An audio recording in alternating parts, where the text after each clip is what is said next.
자, 오늘 부활의 주일에 말씀의 제목이 주님이 부활하셨음을 믿는다면 이란 제목으로 주의 음성을 듣겠습니다. 종교개혁자인 마틴 루터를 아실 것입니다. 루터는 종교개혁을 하는 중에 수많은 난관과 어려움들에 부딪혀서 어느 때 심각하게 좌절한 적이 있었다고 해요. 너무도 힘들어서 식음을 전폐한 채 병상에 누워 있었습니다. 어느 날 그의 아내가 상복을 입고 그가 누워있는 병실에 찾아온 것입니다. 루터는 깜짝 놀랐습니다. 여보, 아니 누가 죽었어? 그랬더니 아내가 말합니다. 예, 하나님이 돌아가셨습니다. 그러니까 루터가 아니 하나님이 돌아가시다니 이게 무슨 말이요? 그러자 루터의 아내가 말합니다. 하나님이 돌아가시지 않고 그분이 참으로 살아계신다고 한다면 당신이 그렇게 좌절하고 절망할 리가 있겠습니까? 아내의 이 말을 전해들은 루터는 그 말 속에 깨달음이 있었지요. 그렇지, 하나님이 살아계시지. 하나님이 우리와 함께 하시지. 다시금 이 믿음을 가지고 일어나서 종교개혁의 그 기치를 계속적으로 들고 그 일을 감당했다는 그런 일화가 전해져 내려옵니다. 자, 여러분 어떻습니까? 우리에게도 한번 질문해 보죠. 하나님이 참으로 살아계시다고 한다면, 그가 참으로 부활하셨다고 한다면, 그렇다면 우리의 삶은 어떻게 달라져야만 할까? 오늘 이것은 부활주일에 우리 각자에게 물어야 할 중요한 질문이 아닐까 싶은 생각이 듭니다.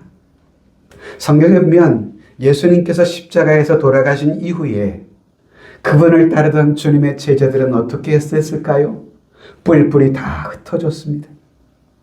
엠마오 길을 걸어갔던 두 제자는 모든 것을 포기하고 다시 고향 땅으로 걸어가고 있었고요.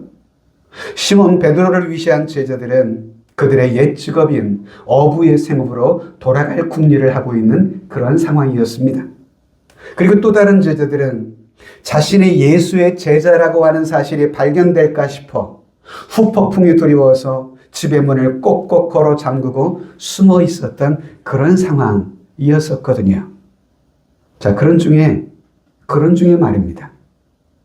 예수님이 돌아가신 사흘째 새벽 안식 후 첫날, 예수님의 큰 사랑을 입었던 소수의 여인과 제자들, 소위 막달라 마리아, 다른 마리아, 또 여러 여성들만이 제대로 장례도 치르지 못한 채 돌아가신 예수님의 죽음이 너무도 안타까웠었습니다. 그래서 이른 새벽, 안식 후 첫날 새벽, 무덤을 찾았던 것이죠.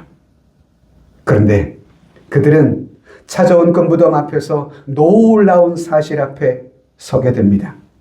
그것은 다름 아닌 돌아가셨던 그 주님이 부활하셨다는 소식을 듣게 되고요.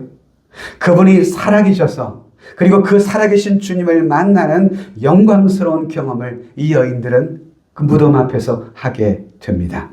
자, 오늘 본문 1절은 이렇게 시작합니다. 안식일이 다 지나고 안식 후 첫날이 되는 새벽에 막달라 마리아와 다른 마리아가 무덤을 보려고 갔더니, 무덤을 보려고 갔습니다. 그런데 그들 앞에 한 천사가 5절에 나타납니다. 한 천사가 여자들에게 말하 이르되 너희는 무서워하지 말라. 십자가에 못 박히신 예수를 너희가 찾는 줄을 내가 아노라 라고 천사는 이야기합니다. 그리고는 이어지는 6절에 보면 예수님에 관한 소식을 천사가 전하게 되는데요. 그가 여기 계시지 않고 그가 말씀하시던 대로 살아나셨느니라. 할렐루야. 이 소식을 천사가 전합니다. 그러면서 이 천사는 여인들에게 와서 그가 누우셨던 것을 보라고 말합니다. 그래서 여인들은 죽으신 주님께서 누우셨던 그 장소를 자신들의 눈으로 직접 확인을 하게 됩니다. 보니 주님의 무덤은 비어 있었습니다. 아, 과연 주님이 말씀하신 대로 그분은 다시 사셨구나. 평소에 그가 살아계실 때 그분이 예언하신 그대로 다시 살아나실 것이라는 말씀 그대로 그분이 부활하신 부활의 현장을 이 여인들은 목격하게 됩니다. 자, 여러분, 이때에 그녀들 자신도 도저히 믿기 어려운 놀라운 사실 앞에서 그녀들은 첫 부활을 목격했던 그녀들은 어떤 반응을 보였을까? 첫 부활의 아침 여인들이 보였던 이 반응이야말로 오늘 우리들이 보고 배워야 할 믿음의 반응이 아닌가 하는 생각이 듭니다. 여러분, 우리 또한 그분이 참으로 다시 살아나셨다는 사실을 믿는다고 한다면 우리는 어떻게 반응해야 할지 첫 부활의 목격자인 그녀들의 반응을 통해서 오늘 우리의 믿음의 반응을 돌아보고 배울 수 있는 기회가 됐으면 좋겠습니다. 그 첫 번째는 그녀들은요, 기뻐했습니다. 우리 또한 참으로 부활을 믿는다고 한다면 기뻐하며 살아야 합니다. 자, 8절을 보면 여인들이 보여준 반응을 주목해 볼까요? 같이 읽습니다. 시작. 그 여자들이 무서움과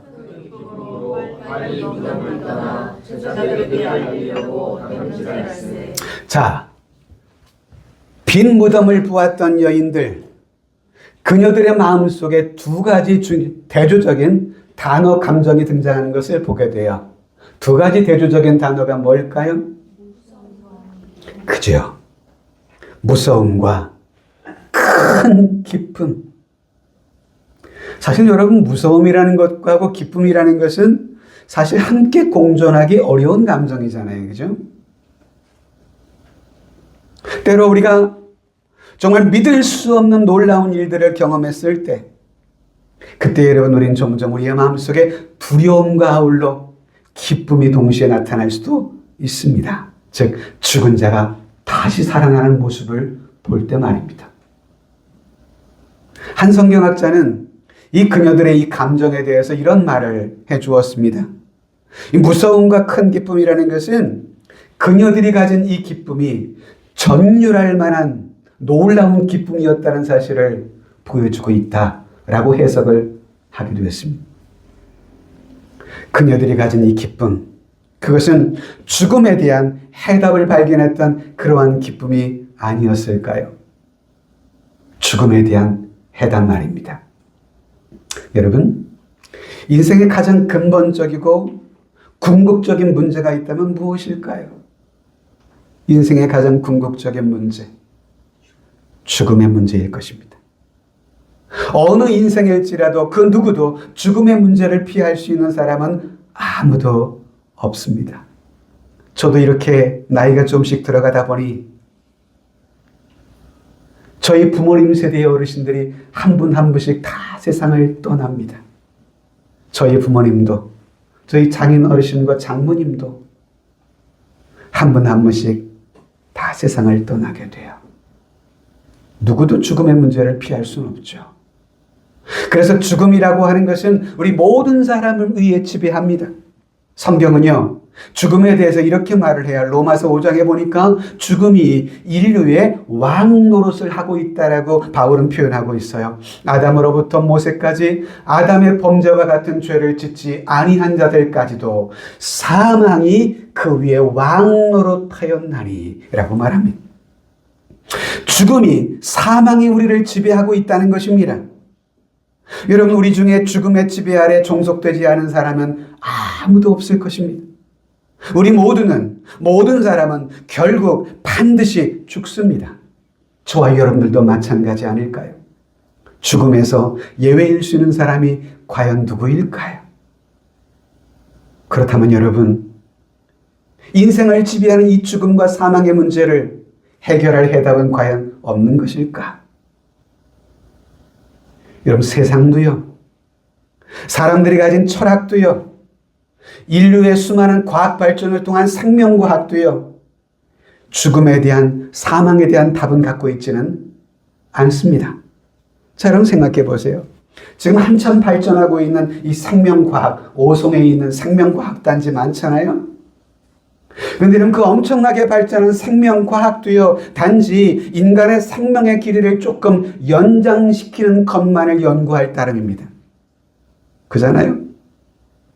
죽음에 대한 궁극적인 해답을 연구하는 것이 아니에요. 단지 우리의 죽음의 시간을 연장시킬 방법만을 연구할 따름입니다. 그런데 여러분, 그리스도께서 참으로 부활하셨다면 이것이야말로 우리의 삶의 진정한 해답인 것입니다. 자, 여러분, 주님의 이 부활 사건은 놀라운 능력, 놀라운 일입니다. 죽음 아래 신음하고 있던 모든 인생에게 얼마나 감격적이고 기쁜 소식일까요? 성도 여러분, 우리가 참으로 이 부활의 주님을 믿는 사람들이라고 한다면, 그렇다면 우리들은 죽음에 대한 분명한 답을 갖고 있는 사람들인 줄로 믿으시기를 주님의 이름으로 축복합니다. 그러니 여러분, 죽음에 대한 해답을 갖고 있는 우리들 어찌 흥분하지 않을 수 있을까요? 어찌 우리가 기뻐하지 않을 수 있을까요? 어찌 주님을 찬양하지 않을 수가 있을까요? 예수님의 부활하심은 그분의 부활, 자신만의 부활로 끝나는 것이 아니셨습니다. 예수님께서 죽은 나사로의 무덤 앞에서 주를 믿고 있는 우리들의 부활에 대해서 요한복음 11장에서 이렇게 말씀하셨습니다. 예수께서 이르시되 나는 부활이요 생명이니 나를 믿는 자는 죽어도 살겠고 무릇 살아서 나를 믿는 자는 영원히 죽지 아니라고 하셨어요. 다시 말하면 주님의 이 부활 사건은 자신만의 부활이 아니라 그를 믿는 모든 자들의 부활의 보증, 부활의 첫 열매의 사건임을 우리가 보게 되는 것입니다. 가령 어떤 사람이 암을 완전히 정복할 수 있는 약을 발명했다고 생각해 봅시다. 여러분, 아직까지 인류는 암을 극복하지는 못합니다. 물론 수술이라는 방법을 통해서 또 치유하기도 하지만, 여러분, 암을 극복했다, 에이즈를 극복했다, 이런 소식은 놀라운 흥분할 일이 아닙니까? 아마 전 세계 언론의 대서특필 될 것입니다. 그런데 여러분, 이 암을 퇴치하는 이 약도 역시도요, 우리의 죽음을 치료하지는 못합니다. 그저 우리의 죽음의 시간을 조금 더 연장시키는 것에 불과하죠. 그러나 여러분, 우리 예수 그리스도께서는 이 죽음에 대한 완전한 해답으로서의 부활을 지금 선포하고 계시는 겁니다. 여러분, 믿는 이들의 부활이 참으로 사실이며 분명히 보장된 것이라고 한다면 우린 이 부활주일에 참으로 기뻐해야 할 사람들이 아닐까요? 성경은 예수를 믿는 자들의, 즉 단지 죽음 이후의 부활만 가르치는 것이 아니라 예수를 죽은 자 가운데서 일으키신 그 부활의 능력으로 우리의 삶의 현장에서 하루하루를 승리하며 살아갈 수 있음을 성경은 우리에게 말씀하고 있습니다. 즉 부활의 능력으로 이 땅 속에서 승리하며 살아갈 수 있음을 성경은 가르치고 있는 것입니다. 이 세상을 지배하고 있는 가장 강력한 힘은 바로 죽음의 힘일 것입니다. 죽음은 모든 것을 지배합니다. 모든 것을 삼키기도 합니다. 그 어떤 누구도 죽음의 세력을 대적할 수는 없습니다. 그런데 여러분, 죽음의 힘보다 더 무서운 힘이 있습니다. 그것을 성경은 가르쳐 줍니다. 그것이 뭘까요? 그 죽음과 사망의 권세를 이기시고 다시 사신 주님의 부활의 능력입니다. 할렐루야! 여러분, 초대교회의 성도들은 주님께서 부활하셨던 것처럼 자신도 나를 믿는 자는 죽어도 살겠고 부활을 약속하셨던 것처럼 다시 살 것이라고 하는 이 부활의 소망을 가지고 수많은 로마의 압제와 핍박 속에서, 고난 속에서 죽음을 피하지 아니하고 자신의 신앙을 지키며 외치며 죽음의 그 길을 걸어갔던 것입니다. 이 부활의 능력, 예수를 죽은 자 가운데 살리신 이 부활의 능력이 참으로 저와 여러분들과 함께 한다면, 부활의 주님이 오늘도 여러분들과 함께 하고 있다면, 그렇다면 여러분, 오늘 우리가 이 땅을 살아가면서 부딪히고 있는 여러 가지 삶의 시련들, 그것이 때로 나를 힘들게 어렵기도 하지만 그것 때문에 우리는 왜 절망할까요? 왜 낙심합니까? 부활의 주님께서 그 모든 것을 이기며 내 삶을 변화시킬 능력을 그분이 가지고 계시잖아요. 그렇습니다, 여러분. 주님이 죽음을 이기시고 부활하셨다면, 그리고 부활의 주님이 지금도 나와 함께 하신다면 우리는 넉넉히 기뻐하지 않을 이유가 전혀 없는 사람들인 줄로 믿습니다. 할렐루야. 그러므로 오늘 이 부활의 아침에 우리가 그녀들의 모습을 통해서 첫 번째 도전받는 삶의 태도는요, 기쁨으로 살아가자는 것입니다. 우리 좌우분들에게 이렇게 외쳐주실까요? 기쁨으로 살아갑시다. 기쁨으로 살아갑시다. 할렐루야. 기쁨으로 살아갑시다. 두 번째, 첫 부활의 목격자였던 그녀들의 두 번째 모습은 경배하며 살아가야 한다는 사실입니다. 자, 9절 말씀을 보실까요? 같이 했습니다. 예수께서 그들을 만나 이르시되 평안하시오늘 여자들이 나아가 그 발을 붙잡고 경배하니. 천사는 이른 새벽 예수님의 무덤가를 찾아온 여인들에게 부활의 메시지를 선포했을 뿐만 아니라 이어서 오늘 본문에 보면 부활하시고 살아계신 주님께서 그 찾아온 무덤가 앞에 있는 여인들에게 주님이 찾아오셨어요. 그리고는 묻습니다. 평안하냐? 평안하냐?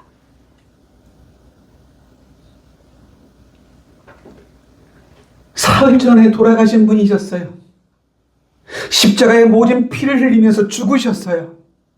그런 주님이 그저 사랑할 것이라고 하는 기대조차 없이 돌아가신 주님이 너무도 안쓰러워서 그저 여러분 시신을 잘 수습하기 위해서 찾아온 것이었는데 그 주님이 사랑하셔서 그녀들 앞에 나타나셔서 물으시는 겁니다. 여인들이여 평안하냐?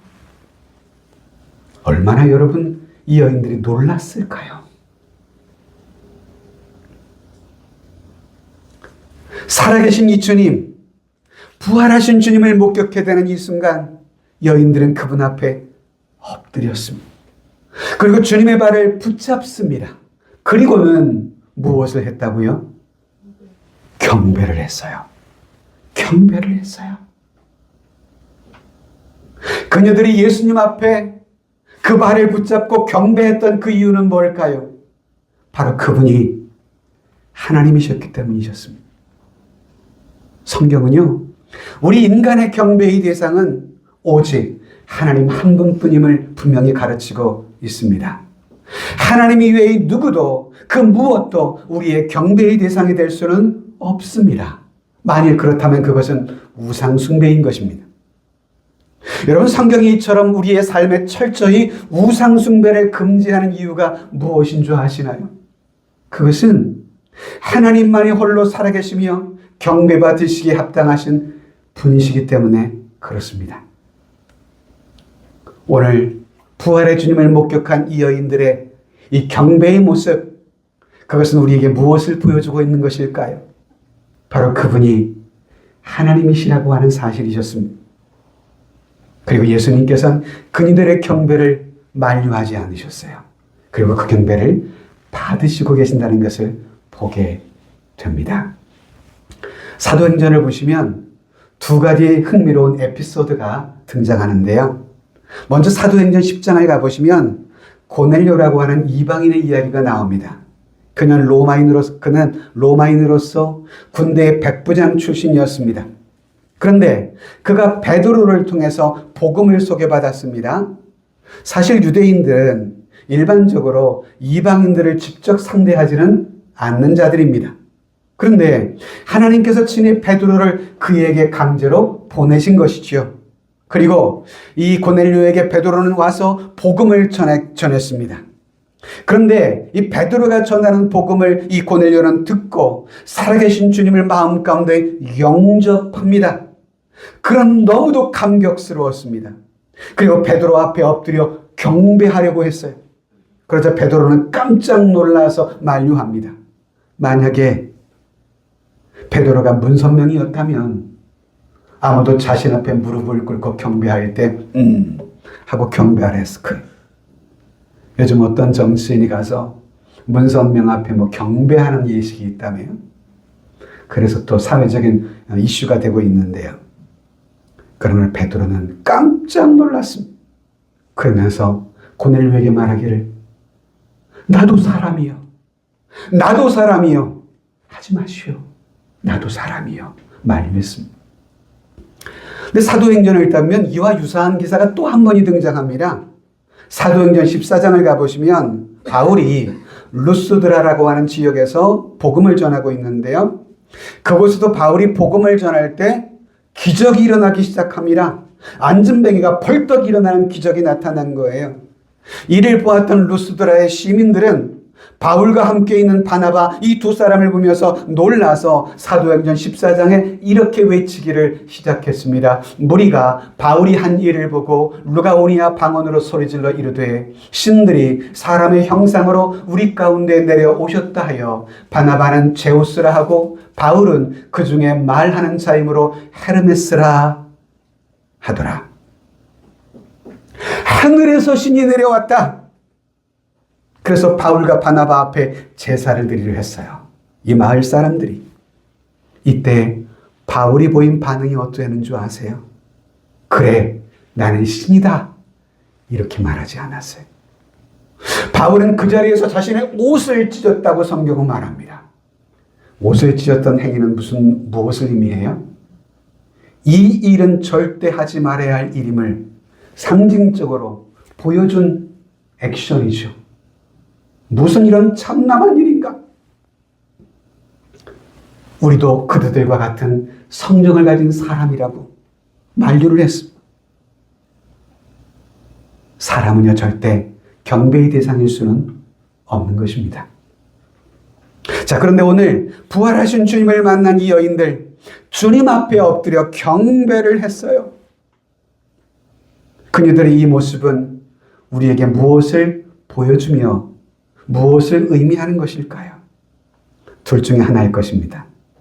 예수님이 사기꾼이든지 아니면 진정하고 참된 하나님이시든지 둘 중에 하나일 겁니다. 여러분, 20세기의 최대의 크리스천이자 유명 작가였던 옥스포드의 C.S. 루이스라고 하는 유명 작가가 있지요. 그가 물었던 질문이 바로 이것입니다. 그분은 사기꾼이든가 아니면 하나님이든가 둘 중에 하나일 것이다. 만일 그분이 사기꾼일 수가 없다고 한다면 그분은 분명 하나님이시다. 라는 유명한 말을 남겨주었어요. 그렇습니다. He is God. 그는 하나님이십니다. 그분은 당신께서 말씀하신 그대로 죽음을 이기시고 살아나셨고 부활하시고 살아계신 하나님이셨습니다. 그러하기에 지금 여인들은 부활하여 살아계신 그 주님 앞에 엎드려 경배를 하고 있는 것입니다. 왜? 그분이 하나님이셨기 때문이세요. 바울 사도는 이 예수님의 부활 사건을 가리켜서 이것이야말로 예수 그리스도의 신성의 증명이라고까지 이야기를 해주었어요. 예수님은 우리가 같은 육체를 가지고 오신 인성을 가지신 분이기도 하지만 동시에 하나님의 신성을 가지신 그런 분이신 양성을 가지신 분이셨거든요. 로마서 1장 4절에 보면 성결의 영으로는 죽은 자들 가운데서 부활하여 능력으로 하나님의 아들로 선포되셨으니 곧 우리 주 예수 그리스도시니라. 여기 성결의 영은 성령으로라는 말이 성령으로 우리가 살아가는 이 역사 속에서 다시금 부활하신 이 사건, 이 일로 그분께서는 하나님의 아들로 선포된 사건이었다는 거예요. 그분이 하나님의 아들이셨음을 당신의 부활을 통해서 증거하셨다라는 이 말입니다. 그렇습니다. 그분이 하나님이시라는 사실을 입증하신 그의 신성을 증명한 사건, 그것이 바로 그분의 부활이셨습니다. 성도 여러분, 예수님이 참으로 하나님이시라면 그분은 진실로 저와 여러분들이 드리는 이 예배, 이 경배를 받기에 합당하신 살아계신 하나님이신 줄로 믿으시면 아멘 합시다. 아멘. 네. 그를 경배하는 이들마다 살아계신 주님의 임재 속에서 우리는 세상을 넉넉히 이길 능력을 얻을 수가 있는 것입니다. 자, 묻습니다, 여러분. 예배의 본질이 무엇일까요? 예배는 단지 예배의 자리에 참여한다는 사실을 의미하지는 않습니다. 단지 예배의 어떤 순서, 종교적인 예식에만 참여하는 것, 그것은 성경이 말하는 진정한 예배가 아닐 수 있습니다. 심지어 예배 자리에 1시간이나 머물렀음에도 불구하고 전혀 예배하지 않는 자처럼 있다가 이 자리를 떠날 수도 있습니다. 만일 하나님의 임재를 경험하지 못한 예배자라면 말입니다. 자, 그렇다면 예배의 본질이 뭘까요? 전 예배의 본질은 하나님의 임재를 경험하는 것이라고 생각합니다. 하나님의 임재를 경험하는 것.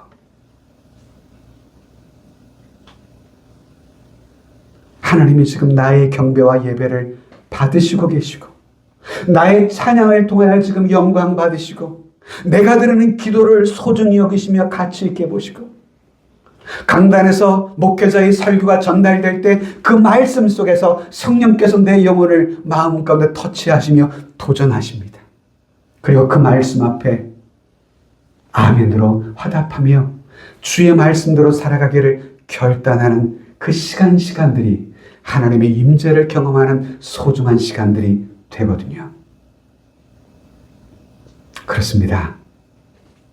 우리는 하나님의 임재를 경험함을 통하여 찬양하고 기도하고 내 영혼과 내 삶을 만지시는 하나님의 임재를 경험하게 되잖아요. 제가 오늘 여러분들과 메시아 할렐루야의 찬양을 이렇게 함께 나누었는데요. 영혼 속에 넘쳐오는 영적 감격을 주체할 수가 없어요. 이 찬양의 가사 하나하나가 얼마나 아름다운 고백인지 하나님이 이 찬양을 통해 얼마나 기뻐 받으실까를 생각하면 마음에 그렇게 감동이 몰려오지 않을 수가 없는 것 같습니다. 여러분, 예배의 본질은 하나님의 임재를 경험하는 거예요. 살아계신 주님을 이처럼 임재를 통해 만나는 순간 우리는 세상으로 나아가 세상을 이길 수 있는 담대한 하나님의 사람이 되는 줄로 믿습니다. 말씀을 정리해 볼까요? 이 여인들의 모습이 주는 첫 번째는 기뻐하며 살아야 한다는 것, 그리고 주님을 경배하며 살아야 한다는 것, 마지막으로 하나는요, 증거하며 살아야 한다는 것입니다. 자, 본문 10절을 볼까요? 주님의 부활을 가장 먼저 체험한 여인들이 보여준 반응이 이 세 번째이기도 했습니다. 10절 시작. 이에 예수께서 이르시되 가서 내 형제들에게 갈릴리로 가라. 거기서 나를 보리라 하시니라. 부활의 주님을 목격한 그녀들에게 예수님께서는 부탁을 하십니다. 두려워하지 말고 무서워하지 말라. 내가 지금 살아났다는 이 사실을 지금 빨리 갈리로 가서 나의 형제들, 나의 제자들에게 전해주어라 라고 주님께서 말씀을 하고 계시는 겁니다. 자, 그런데 바로 이어지는 11절을 보실까요? 여인들의 반응이 어떠했어요? 여자들이 갈 때 주님의 위와 같은 10절의 명령 앞에서 여러분, 이 여인들은 즉시 그분의 말씀 앞에 순종합니다. 그리고 갔어요. 사실 여러분, 주님이 가라고 말씀하시기 전부터 그녀들의 마음속에는 가지 않고는 견딜 수 없는 열정이 그들 속에 생겨나기 시작했어요. 그래서 8절 말씀을 보면 뭐라고 이야기해요? 그 여자들이 무서움과 큰 기쁨으로 빨리 무덤을 떠나 제자들에게 알리려고 다름질 할세. 주님이 이 말씀을 하시기 전부터 그녀들의 마음속에는 빨리 이 자리를 떠나서 이 소식을 전해야 한다는 마음의 열정이 막 솟아오르고 있었던 거예요. 자, 여러분 생각해 보세요. 죽음의 권세를 이기시고 다시 사신 부활의 주님을 목격한 그녀들, 어찌 여러분 침묵할 수가 있을까요? 이 여인들을 통해서 드디어 첫 부활의 소식들이 전해지기 시작했습니다. 이 소식에 대한 전달의 책임은 이 여인에게만 국한된 것이 결코 아닙니다. 부활의 소식을 전하는 이 사명은 모든 그리스도인들에게 주어진 책임이자 특권입니다.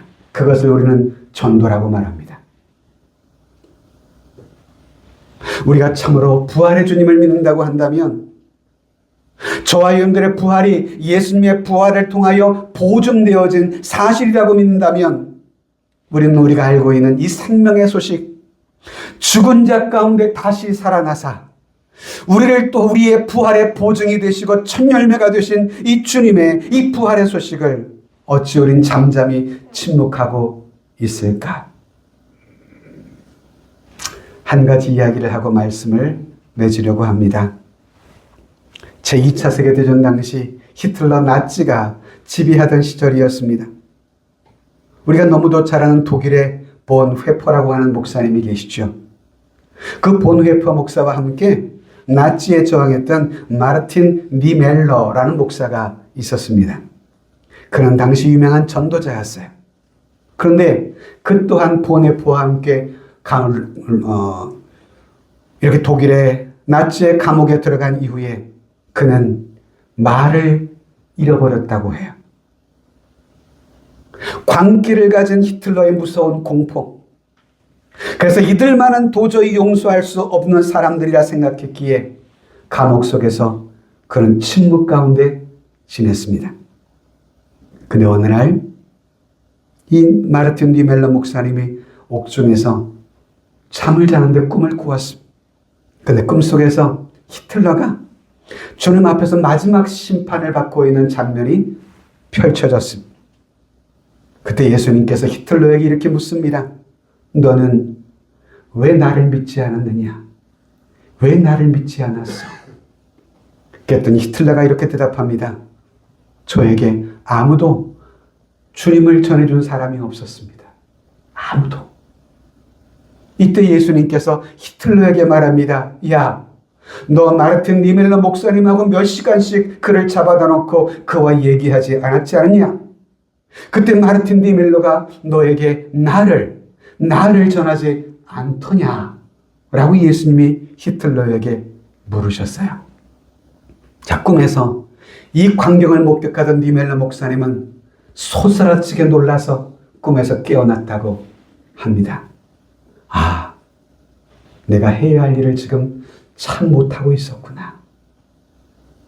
저가 나를 지금 핍박하고는 있지만 저 사람이 수많은 생명을 앗아가긴 했지만 그러나 저 사람도 용서받고 구원받아야 할 한 영혼으로 내가 바라보지는 못했었구나 라는 사실을 깨닫게 된 거예요. 니멜러 목사님은 그날부터 전도를 결심합니다. 사진 하나를 보시면 그 나치가 그들을 덮쳤을 때라고 하는 책을 이후에 쓰기도 한 니멜러 목사님이신데요. 그날부터 전도를 결심하고는 자기를 감시하는 나치의 간첩인 쾌슈타포들에게까지 복음을 전하기 시작했어요. 때를 얻든지 못 얻든지 정말 정신없이 그리스도의 복음을 전하기 시작했습니다. 예수님만이 우리의 구원이시라고, 예수님만이 우리 인생의 길과 진리와 생명이시라고, 이런 니멜러 목사님을 통해서 적지 않은 나치의 간부들이 그리스도를 믿는 놀라운 기적들이 나타났다고 전해져 옵니다. 말씀을 여러분 정리해 보겠습니다. 주께서 참으로 부활하셨다면, 저와 여러분들이 그것을 참으로 믿는다면 우리는 어떻게 반응해야 할까요? 어떻게 우리는 살아야 할까요? 세 가지 말씀을 드렸습니다. 우리는 정말 기뻐하며 살아야 합니다. 아무리 내가 살아가는 삶의 현실이 힘들고 어려울지라도 믿음으로 이길 수 없는 현실은 없음을 여러분 기억하시기 바라요. 믿음은 모든 것을 이기는 능력입니다. 할렐루야. 그래서 기뻐하는 거예요. 두 번째는 예배의 자리에 올 때마다 지금도 살아계셔서 우리의 삶의 소망과 힘주시는 그분 앞에 합당한 경배를 드리시기에 힘쓰시기를 바랍니다. 그리고 마지막으로 만나는 주변의 사람들에게 예수만이 우리의 생명이요, 구원이요, 인생의 진정한 소망임을 전하며 살아가시는 부활의 증인으로 우리가 모두 서게 될 수 있기를 주님의 이름으로 축복합니다. 아멘.